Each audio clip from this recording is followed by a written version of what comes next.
Bonjour à tous, ravi de vous retrouver dans Smart Job, votre rendez-vous emploi RH Management, débat, analyse, expertise et vos rubriques habituelles évidemment.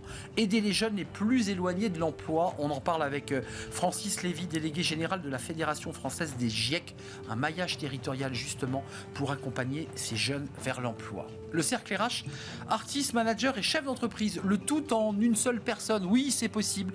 Un grand entretien aujourd'hui avec Maxence Gaillard, il est le président du théâtre Le Lucernaire, il est metteur en scène de la pièce Lumière. On fera le point justement sur ces enjeux d'artiste et de manager.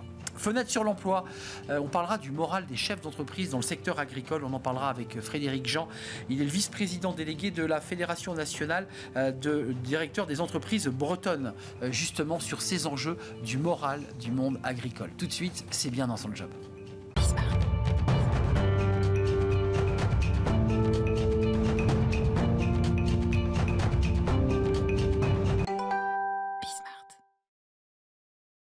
Bien dans son job pour parler des jeunes et de l'emploi, et notamment de ces jeunes les plus éloignés de l'emploi, les NEET. C'est un mot qui avait été utilisé à plusieurs reprises par certains hommes politiques, et on en parle avec Francis Lévy. Bonjour Francis. Bonjour. Ravi de vous accueillir. Vous êtes le délégué général de la Fédération française des GIEC, et non pas des GIEC, qui n'a rien à voir avec le climat.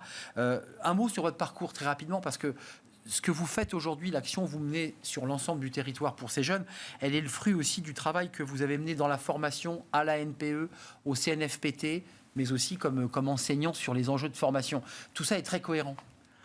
J'ai un parcours d'une trentaine d'années, oui, sur le secteur emploi, formation, insertion, qui a démarré à la NPE. Ça s'appelait encore la NPE à l'époque, où je suis resté un peu plus de 10 ans.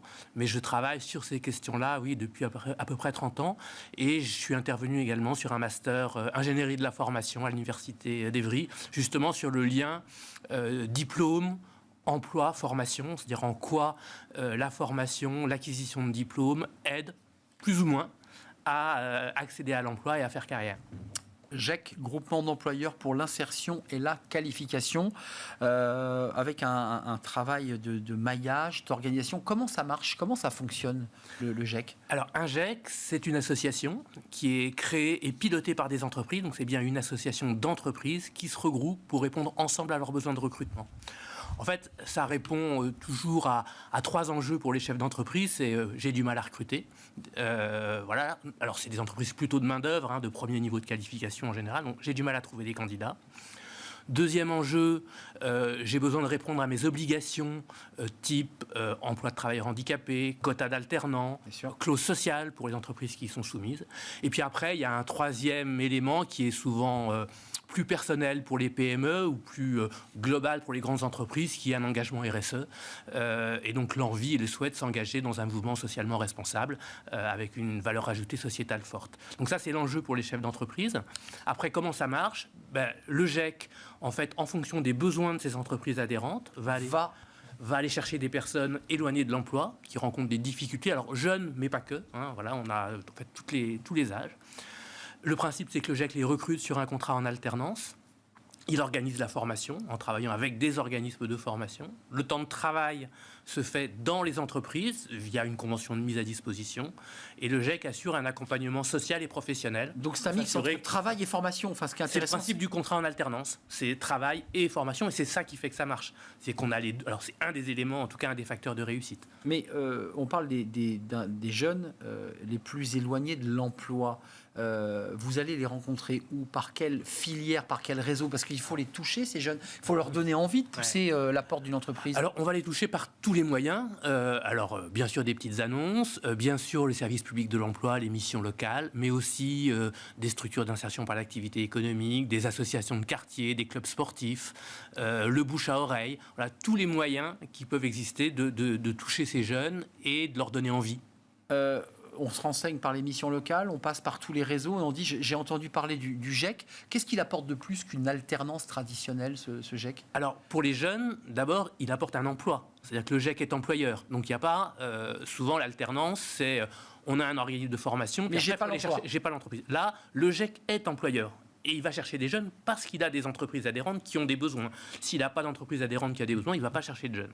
Donc, le GIEC est employeur. Donc, il assure ça, l'emploi et la formation et l'accompagnement. C'est-à-dire qu'il est là, il y a quelqu'un dans le GIEC, un accompagnateur qui est là pour s'assurer que tout se passe bien, faire le lien avec l'entreprise, à la fois sur l'aspect acquisition de compétences, mais aussi sur l'intégration, sur le respect des règles, du cadre, qui peut parfois être un peu difficile pour des jeunes qui n'ont jamais travaillé. Voilà, donc c'est un enjeu important. Avant de nous quitter, Francis, le financement du GIEC, des GIEC, comment ça fonctionne? Alors c'est essentiellement les entreprises, en fait, la majeure partie du financement, autour de 70%. Elles abondent. C'est la facturation du temps de travail aux entreprises. Ensuite, il y a une partie qui est financée par les OPCO via les fonds de la formation professionnelle, puisque ce sont des contrats de professionnalisation pour l'essentiel, et c'est les OPCO qui financent. Et ensuite, il y a une aide de l'État qui représente 3 à 4% de l'équilibre économique du GIEC, mais parfois ces 3-4% font l'équilibre justement, et donc font la différence et la viabilité de la structure. Merci de nous avoir rendu visite, pour nous avoir fait découvrir l'importance, l'utilité des GIEC. Merci Francis Lévy, vous êtes le délégué général de la Fédération française des GIEC. Allez pousser la porte, peut-être vous êtes jeune ou chef d'entreprise, allez vous adosser à un GIEC, parce que c'est aussi l'intérêt que les entreprises soient de plus en plus nombreuses à rejoindre ces groupements. Merci de nous avoir rendu visite. On tourne une page, alors on change totalement de sujet. Restez avec nous Francis, on tourne une page et on s'intéresse aujourd'hui à un métier un peu particulier, parce que c'est très schizophrénique, à la fois metteur en scène, manager et patron de théâtre. Il faut diriger une entreprise tout en manageant des artistes, tout en étant soi-même artiste. Oui, c'est le grand entretien. Et on en parle avec Maxence Gaillard, président du théâtre Le Lucernaire. Il est notre invité dans le Cercle RH.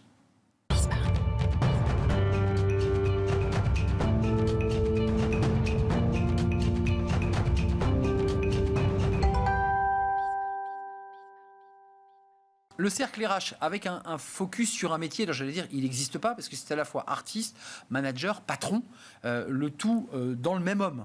Maxence Gaillard, merci d'être avec nous. Bonjour Arnaud. Ravi de vous accueillir. Alors, vous êtes celui que je viens de décrire, artiste, comédien, manager, et patron de théâtre, voire plus, puisqu'en fait le Lucernaire, et vous y tenez beaucoup, c'est évidemment le théâtre du Lucernaire, ça c'est très connu, mais c'est aussi un cinéma, c'est un restaurant, c'est une librairie, bref, c'est une entreprise.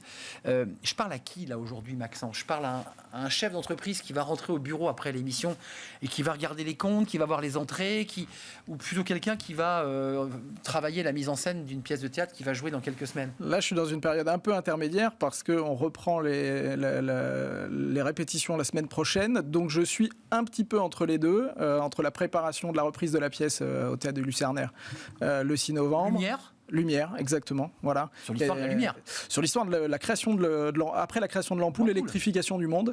Voilà une histoire de deux entrepreneurs, un certain Thomas Edison, un autre qui est moins connu, qui était George Westinghouse, et puis un homme dont on entend parler aujourd'hui qui s'appelait Nikola Tesla, qui n'a pas inventé la voiture électrique, mais par contre qui a électrifié le monde. Et c'est vraiment lui le grand génie de cette histoire, qui est tombé un peu dans l'oubli à cette époque-là.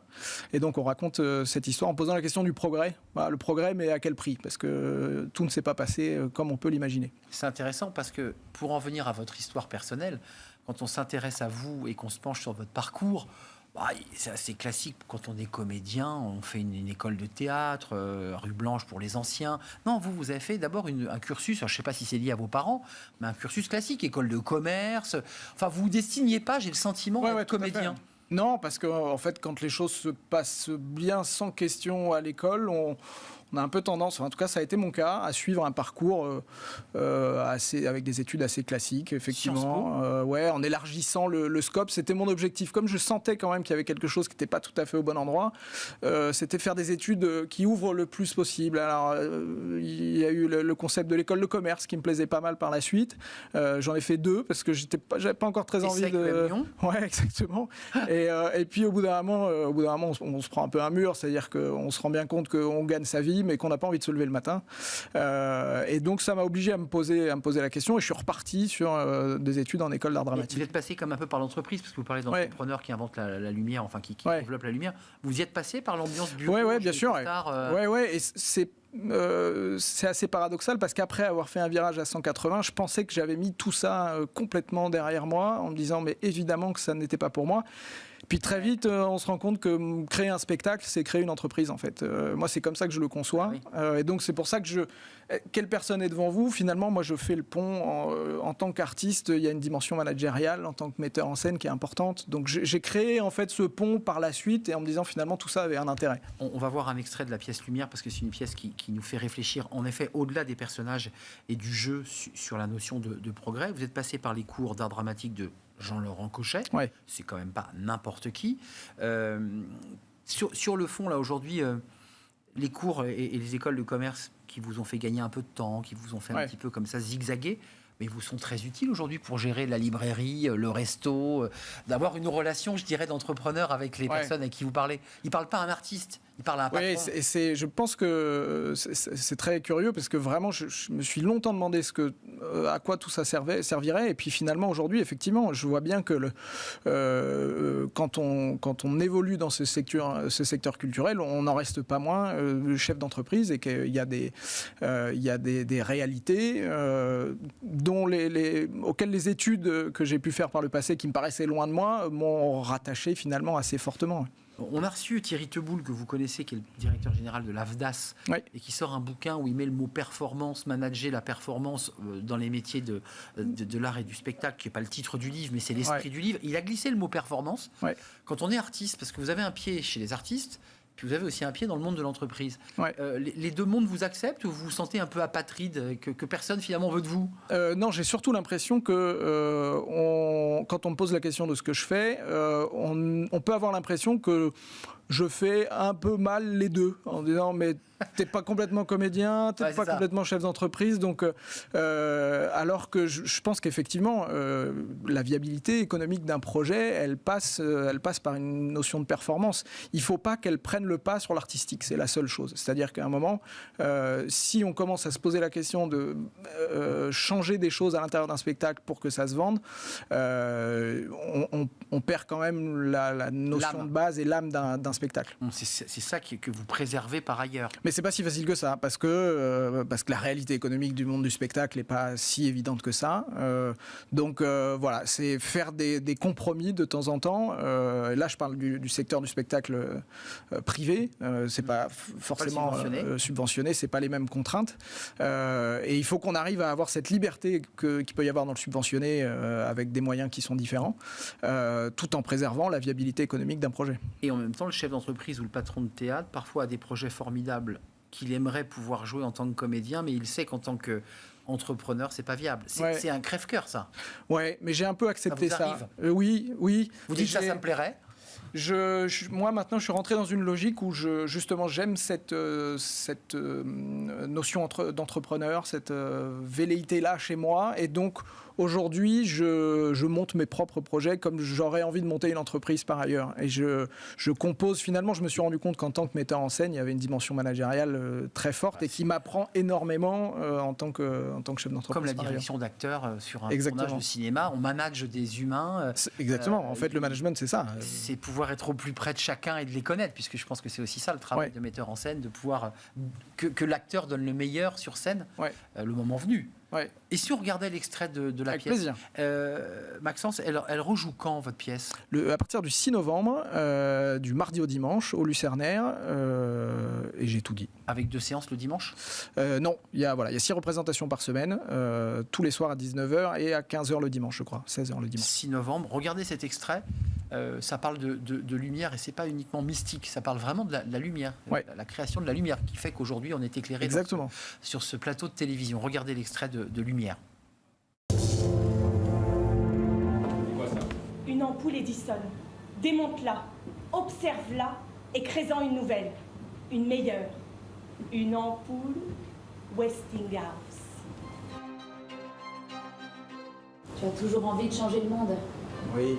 Thomas me fait tout ce procès pour m'empêcher de vendre mes ampoules.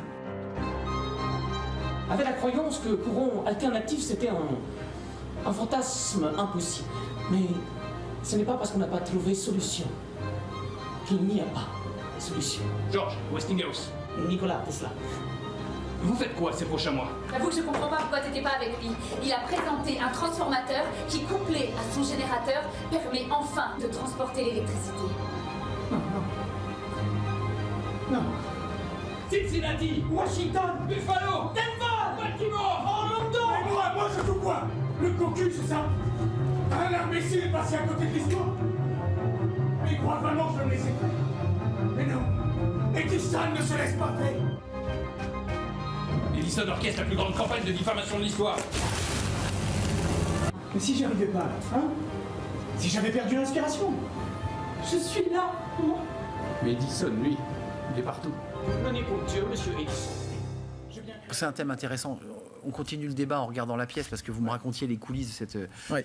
Et là, on voit aussi quand même le chef d'entreprise. C'est-à-dire qu'il y a à la fois, c'est de l'artistique, c'est du jeu, il y a une narration, une dramaturgie, mais c'est quand même sur fond de guerre économique. Enfin, je veux dire, vous avez le sentiment que c'est parce que vous êtes traversé aussi par vos études, parce que vous êtes, ou parce que le thème vous intéressait? Moi, j'aime, en tant que comédien, moi, ce qui m'intéresse, c'est d'essayer de jouer souvent des personnages historiques, mais surtout des gens qui sont plus intelligents que moi. Je trouve ça génial d'avoir la possibilité de jouer un génie comme Thomas Edison, aussi décrié soit-il. Et donc, très vite, quand je me suis rendu compte qu'il y avait effectivement une histoire entrepreneuriale qui fait écho à beaucoup de choses aujourd'hui sur la notion de progrès, c'est sûr qu'il y avait un double plaisir pour moi à travailler sur cette création. Un mot, parce que vous y tenez beaucoup, et je voudrais qu'on ne l'oublie pas, il n'y a pas que le théâtre Lucernaire, parce que cette marque, c'est une marque, le Lucernaire, est connue par son lieu, par cette salle qui est magnifique, mais il n'y a pas que ça. Il y a combien de salariés là? Vous pilotez combien de salariés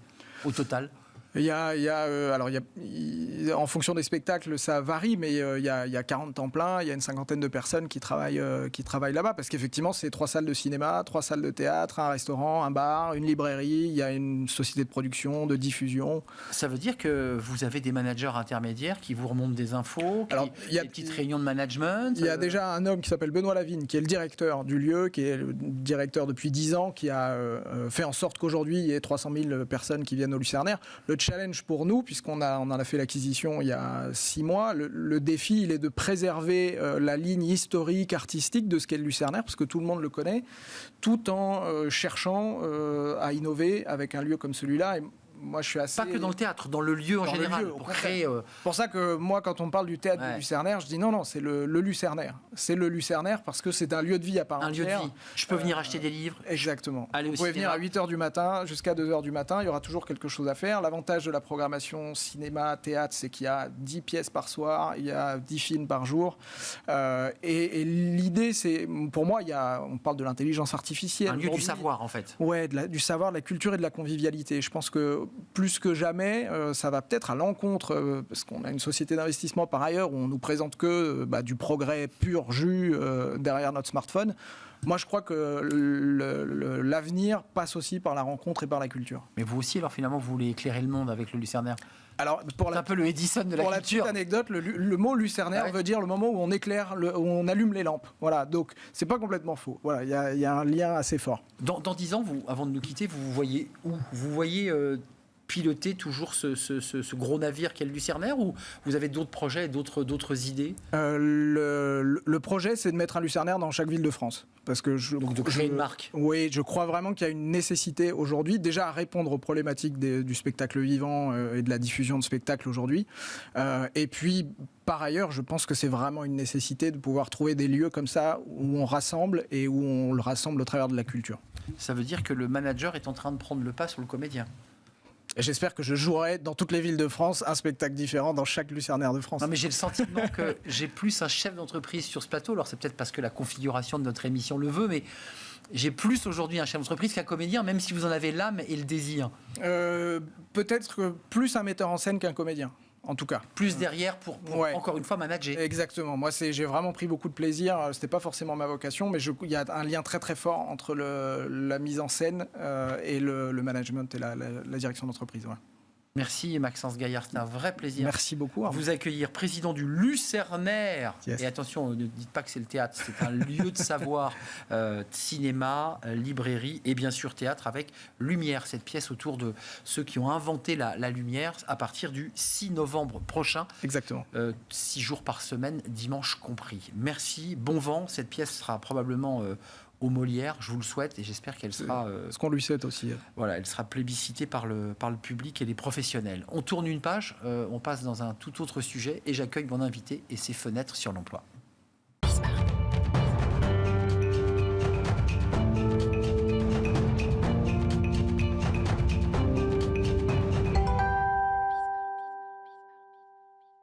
Fenêtre sur l'emploi pour parler du moral des chefs d'entreprise, mais pas n'importe quel secteur.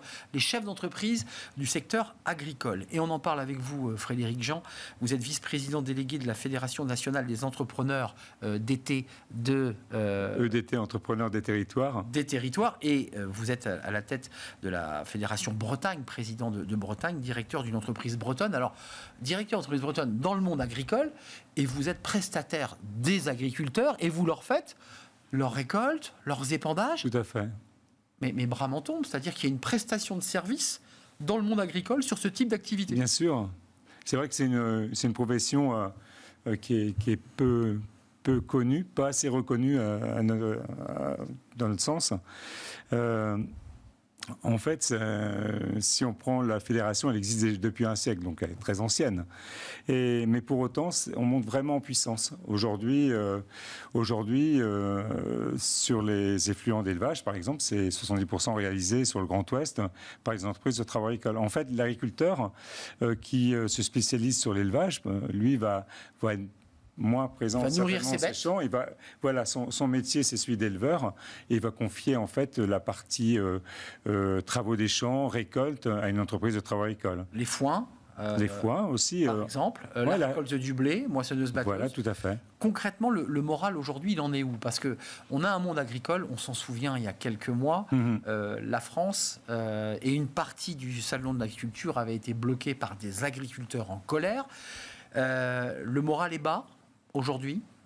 Le moral est d'autant plus bas que la météo s'y mêle. Hein.